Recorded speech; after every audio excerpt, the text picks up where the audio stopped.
ఒక మనిషి దేవుని సన్నిధికి దూరంగా వెళ్ళిపోయినట్లయితే మొదటిగా అతడు దేవునికి దూరంగా వెళ్ళిపోతాడు, ఆ తర్వాత దేవుని సన్నిధికి దూరంగా వెళ్ళిపోతాడు. అలా వెళ్ళిపోవడానికి కారణం ఏమిటంటే ఆమె చేసే పాపిష్టి పనులో మనల్ని దేవుని సన్నిధికి దూరంగా తీసుకెళ్తాయి. ఇప్పుడు జాగ్రత్తగా వినండి.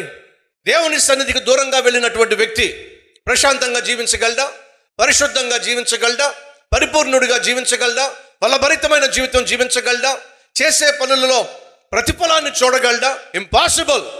మరి ఏం పొందుకుంటాడు? దుస్థితిని పొందుకుంటాడు, దౌర్భాగ్య పరిస్థితిని పొందుకుంటాడు.